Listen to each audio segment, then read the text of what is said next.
Joy and a little bit of a timeout. People not so thrilled with her latest and greatest accusations about Trump voters.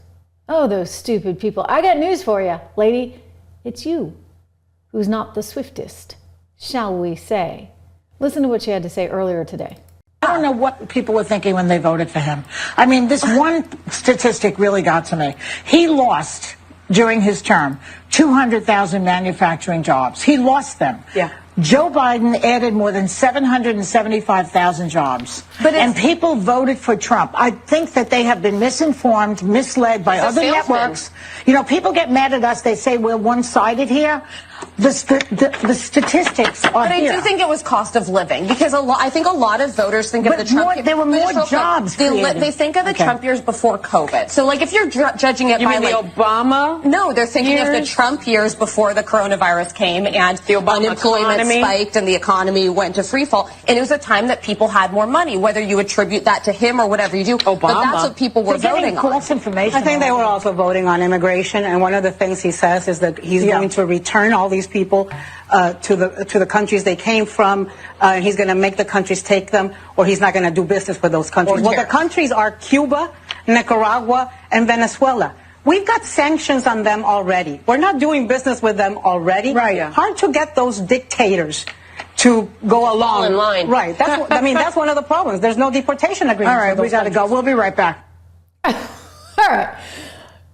She's not entirely right on that. Like, a lot of people were coming from Mexico, Guatemala, a few other places along the way. Thank you very much, Ana Navarro. More on her in just a moment. But let's start first with Joy Behar, who is ill-informed, shall we say. So while she wants to understand, she cannot understand how anybody could have possibly voted for Donald Trump, she thinks that they had fake information, misinformation. So we just got to walk her through the numbers, shall we? Because you know what? She's talking about, he created 775,000 jobs, manufacturing jobs. Well, here's the deal, honey.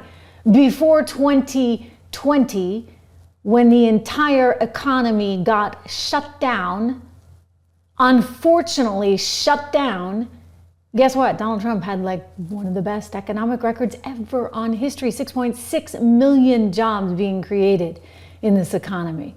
This is what you call an expansionary economy. This is what you call exactly what you want. Low inflation, lots of growth. You had good times. And then, all HELL broke loose. You had March 2020 come along and things shifted.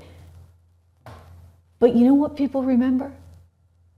The greatness that was prior to March 2020. I want to compare and contrast with, say, Biden. She's talking about jobs overall. It looks like he added 765,000 jobs. Not quite the 6.6 million, shall we say. And in terms of manufacturing jobs themselves, well, Donald Trump added around 500,000 manufacturing jobs prior to March 2020. Joe Biden, 173. I think we see who's winning this one. Do we not? I mean, not to mention wages. And one of the panelists touched on that. So wages went down under Joe Biden, adjusted for inflation. Now, they can sit there at the New York Times and say, wages went up 12%. Well, guess what? CPI went up 16%. Thank you very much. So what does that mean?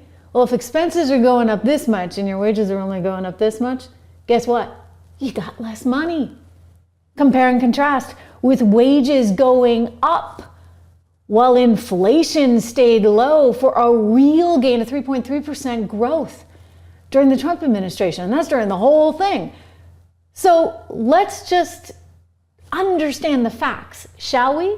Like, don't go with one random number, Joy Behar. They're not very smart there on The View now, are they? I understand she used to be a school teacher. God help those poor kids. Not very smart.